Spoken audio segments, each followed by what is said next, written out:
Hey everyone, I'm doing my John Maxwell. It's pretty late, but I had a lot of things I had to accomplish today, and I'm focusing on the law of victory.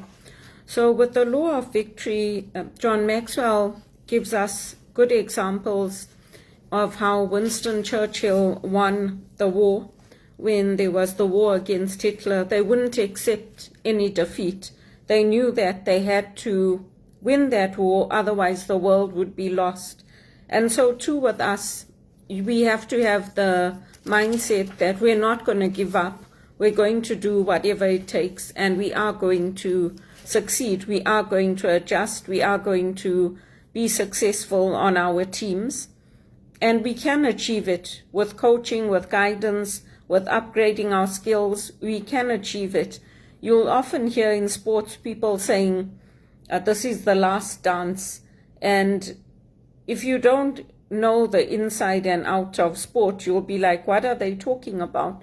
But that's basically saying that this is the last one for the team. And whoever plays that final match, that final game, they'll be doing it not just for themselves, but for the team. And that's how we have to approach it in our businesses, in our organizations, because we're not working on our own. We're working in teams, and everybody brings different skills, different strengths, different weaknesses to an organization, and people complement each other. That's why our teams are successful, because you'll find that when you're paired with the right manager, the right coach, the right person, they'll bring out the best in you, not the worst in you. And they won't be focusing on your weaknesses and putting you in areas where they know you are definitely going to fail. And they won't be bringing you down constantly because you are not like them.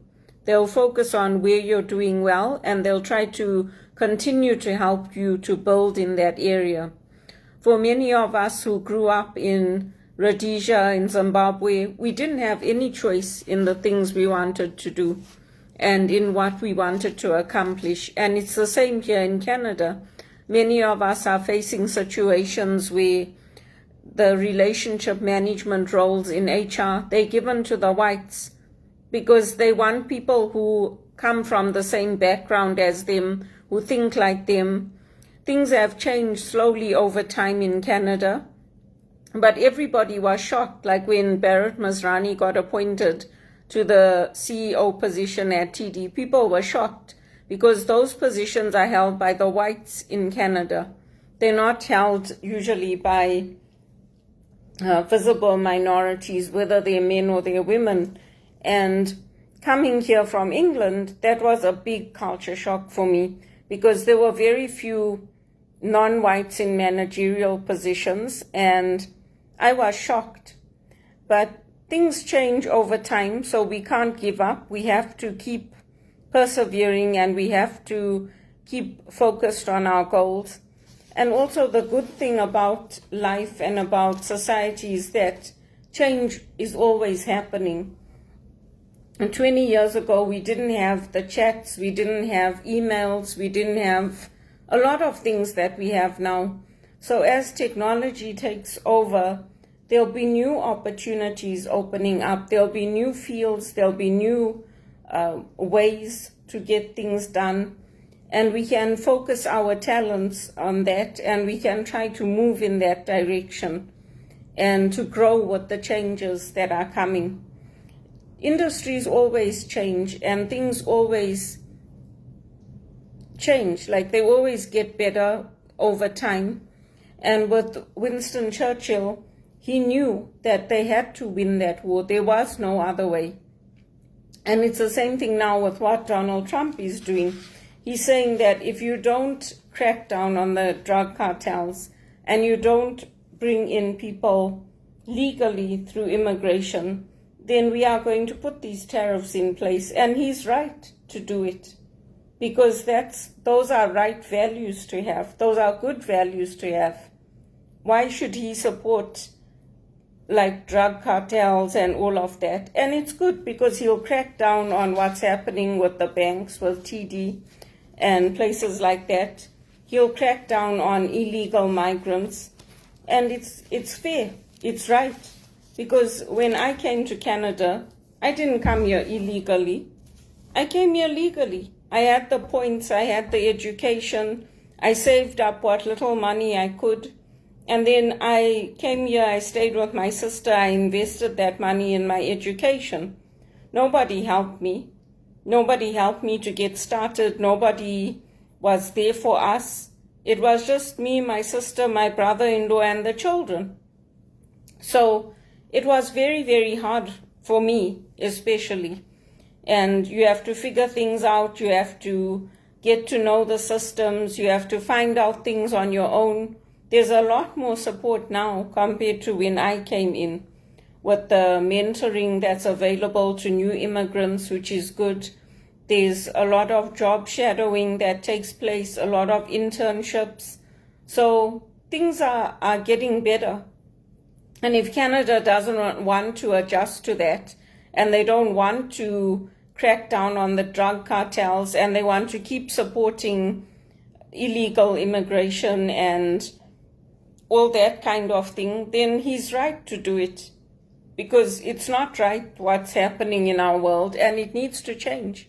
And he will be victorious because he's standing up for the right values. And it's a good thing. I think it's a good thing.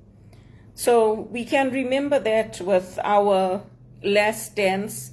You never know when it's going to be your last dance on the team.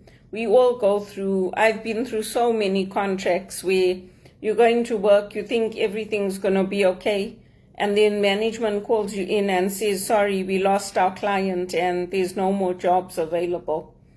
So I cherish the times I have with my team. I enjoy them because I never know when it's going to be the last time that I'm going to see them. And when it's birthdays, Christmas, holidays, we celebrate together.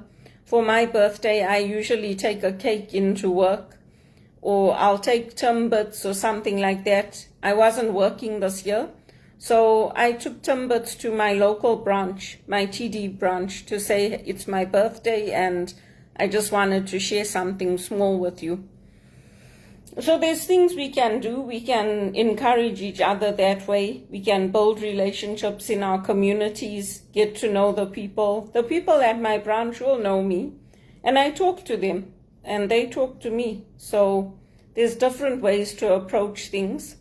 And even now with Rafa Nadal, when he played this last match, he knew his body was not in good condition.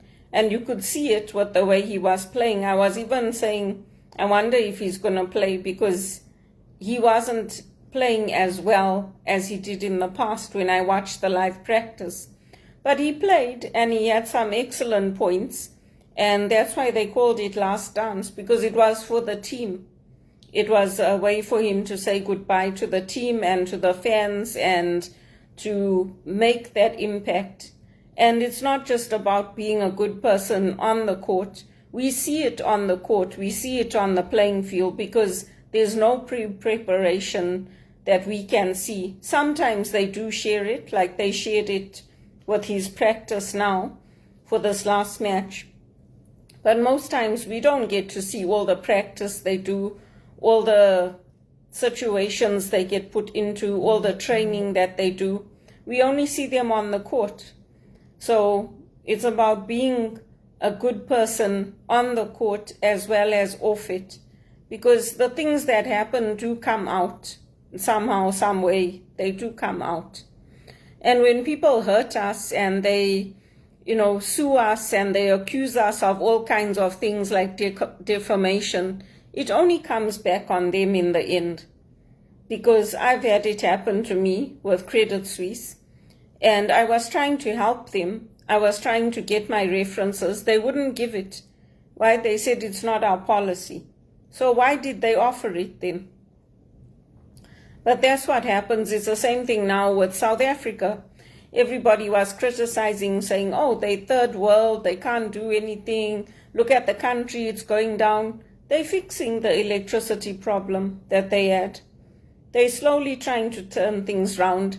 And things don't happen overnight. Europe had its own wars. Europe had its own religious wars and political wars. They even had religious wars between Catholics and Protestants. And they had situations where they would kill people and take out their stomach and cut their heads and put them on poles. They had horrific things that they did. It doesn't mean that we have to choose to have those kinds of values again. We can choose different. Even sometimes the animals are better than us in how they treat each other. I saw this video on YouTube about this woman. She threw her baby into the gorilla's den at the zoo. And the gorilla went and picked up that baby and it cradled it, just like any mother would. Unfortunately, they shot the gorilla. They didn't tranquilize it and take the baby away, which is sad. But we can learn from nature. We can learn from different situations, and we can learn to adapt to get the victory. Because if we don't adapt, we're not going to get that victory. We have to persevere. And for me, I've had to live on so many different continents. I lived in Africa, I lived in Europe, I worked on a camp in America, I worked here now in Canada. So I've had to adjust and adapt. And it's not easy, but you get the victory when you just decide, you know what, this is what it is, and I'm going to do what it takes, and keep focusing, learning from the past and focusing on the future. It's the same thing now with the SADC region. I'm happy to see the African leaders are coming together, because there may be opportunities there for trade, for investment, if they get it right and they crack down on the corruption and in the tribalism and crack down on this Boko Haram and all that's happening. Because the days of having two people, one like the wife staying at home and the husband working, those days are over. In today's world, both people have to work, at least here in Canada, to make ends meet. Otherwise, you can't do it. And even for single people, we always have to take on second jobs or work overtime, work extra hours, because we don't get paid. I mean, on minimum wage, do you think you can survive? You can't. So I'm still aiming for being paid what I'm worth, because I'm worth a lot more than what companies are paying me. And I'm focusing on building my John Maxwell business. And I'm part of a good team. I'm part of a team that is following one of the best-selling authors on the New York Times list of books. And he teaches all around the world. So I'm part of that team. And I have to persevere and keep doing what I'm doing. And then hope my opportunities should come up. I don't know why it's taking so long for me. Everything seems to be working against me. But I'm going to persevere and I'm going to keep doing it. You see all these books on the shelf? Let me show you. I have 3 bookcases. I have another one like this in my study. And then I have this one. And this is not all my books. From my spiritual direction, my HR. I had to do a lot of learning, a lot of unlearning, and a lot of relearning. And I still take courses. When courses come up at Regis College, I take them if they're available online when I can, because most of the time I don't have the money to take them. But slowly I've turned my life around. I have a television now. I didn't have a television for all the years I was in Canada. So I just got my television last year. I got a DVD player. I didn't have that either. I got a small electric keyboard. I didn't have that either. So my piano is rusty, but I practice and I will get it back to where it used to be. And that's what we have to do. So I hope that helps you if you're an immigrant to Canada.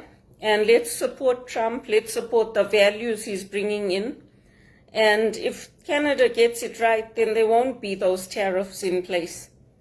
And then the partners can work together. It's good what he's doing. I say go for it all the way.